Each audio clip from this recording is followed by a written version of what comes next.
ఆ మున్సిపల్ కార్పొరేషన్లో పాలన 4.5 ఏళ్లు బాగానే గడిచింది. 6 నెలల్లో పదవీ కాలం ముగిసే సమయానికి ఇద్దరు కీలక నేతల మధ్య మాటల యుద్ధం మొదలైంది. అంతేకాదు నువ్వెంతంటే నువ్వెంత అనుకునే స్థాయికి చేరింది. మేయర్ అమెరికా పర్యటన వివాదం చినికి చినికి గాలివానలా మారింది. ఆ క్రమంలో అక్కడ బీఆర్ఎస్ రెండుగా చీలిపోయింది. ఇంతకీ ఆ కార్పొరేషన్ ఏది, అక్కడ ఏం జరుగుతుంది? Watch this.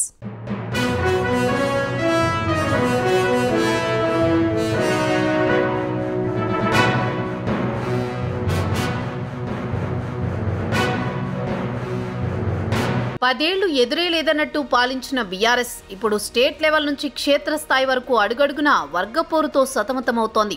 కరీంనగర్ గడ్డ బీఆర్ఎస్ అడ్డా అని ఆ పార్టీ నేతలు గర్వంగా చెప్పుకుంటారు. పార్టీ స్థాపన నుంచి కూడా అదే తీరును కనబరిచింది గులాబీ పార్టీ. కానీ గతేడాది జరిగిన అసెంబ్లీ ఎన్నికల్లో తర్వాత లోక్సభ ఎన్నికల్లో వరుస దెబ్బలు తగిలాయి. దీంతో పార్టీ గ్రామ మండల స్థాయిలో కూడా ఇబ్బందులు ఎదుర్కొంటోంది. ఎక్కడికక్కడ వర్గాలుగా చీలిపోతోంది.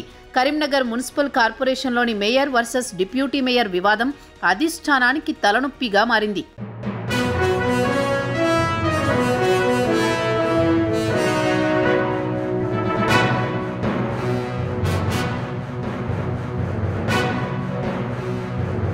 కరీంనగర్ మున్సిపల్ కార్పొరేషన్ ఎన్నికలలో బీఆర్ఎస్ స్పష్టమైన మెజారిటీ సాధించింది. ప్రతిపక్షాలకు ఏమాత్రం అవకాశం లేకుండా చేశారు గులాబీ కార్యకర్తలు.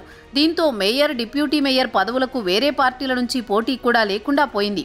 మేయర్గా సునీల్ రావు, డిప్యూటీ మేయర్గా చల్ల స్వరూపారాణి ఎన్నికయ్యారు. అయితే సొంత పార్టీలో కొందరు సునీల్ రావును మేయర్గా వ్యతిరేకించినా అధిష్టానం జోక్యంతో అంతా సైలెంట్ అయిపోయారు. 4.5 ఏళ్లు ఎలాంటి విభేదాలు లేకుండా మున్సిపాలిటీ పాలన నడిచింది.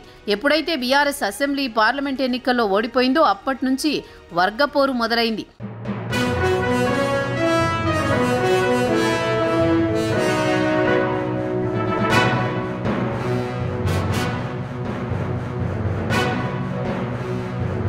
బీఆర్ఎస్ అధికారం కోల్పోయిన తర్వాత మేయర్ వ్యవహార శైలిలో మార్పు కనిపిస్తోందని ఆ పార్టీ శ్రేణులు చెబుతున్నాయి. రీసెంట్గా ఆయన అమెరికా వెళ్లారు. ఈ విదేశీ పర్యటన ఇప్పుడే వర్గపోరుకు ఆజ్యం పోసింది. ముందుగా 4 రోజుల పాటు అమెరికాలో ఉండేందుకు ప్లాన్ చేసుకున్నారు మేయర్. దీంతో మేయర్ ఇన్ఛార్జ్ బాధ్యతలను డిప్యూటీ మేయర్కి ఇవ్వాలని మెజారిటీ కార్పొరేటర్లు పట్టుబట్టారు. కానీ అలాంటి ప్రకటనేమీ చేయకుండానే ఆయన అమెరికాకు విమానం ఎక్కేశారు. దీన్ను అవకాశంగా చేసుకున్న డిప్యూటీ మేయర్ స్వరూపారాణి సమాచారం లేకుండా ఫారెన్ టూర్ ఎలా వెళ్తారని సునీల్ రావుపై విమర్శలు చేస్తున్నారు.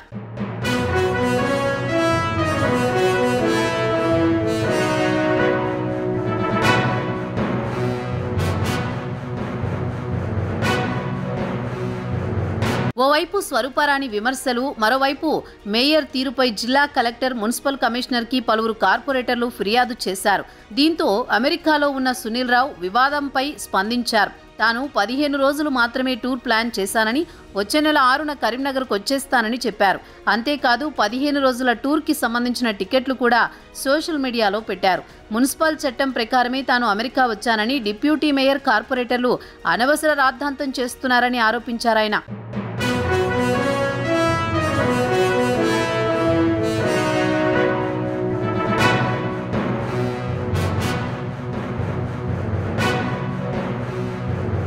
మేయర్ వివరణ ఇచ్చినా స్వరూపారాణి మాత్రం వెనక్కి తగ్గడం లేదు. తాను ఓ బీసీ మహిళ కావడంతోనే తనకి ఇన్ఛార్జ్ బాధ్యతలు అప్పజెప్పలేదని ఆమె వాదన. 4.5 ఏళ్లుగా మున్సిపాలిటీలో ఏం జరిగిందో చిట్టా మొత్తం తన దగ్గర ఉంటుందన్నారు స్వరూపారాణి.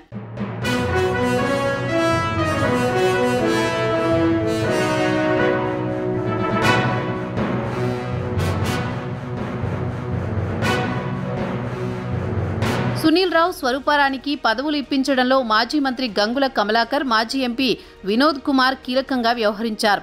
అయితే గత కొన్ని రోజులుగా మేయర్ సునీల్ రావుకు, వినోద్ కుమార్, గంగులకు మధ్య గ్యాప్ పెరిగిందని చర్చ నడుస్తోంది. అందుకే సునీల్పై ఆరోపణలు, విమర్శలు వచ్చినా వారిద్దరూ పట్టించుకోవడం లేదని తెలుస్తోంది. బీఆర్ఎస్ అధిష్టానం మద్దతుతోని స్వరూపారాణి వాయిస్ పెంచారనే వాదనలు కూడా ఉన్నాయి. వారం రోజుల్లో మేయర్ కరీంనగర్కు చేరుకుంటారు. ఆ తర్వాత అక్కడ బీఆర్ఎస్ రాజకీయాలు శరవేగంగా మారుతాయని పొలిటికల్ సర్కిల్స్లో వినిపిస్తున్నమాట.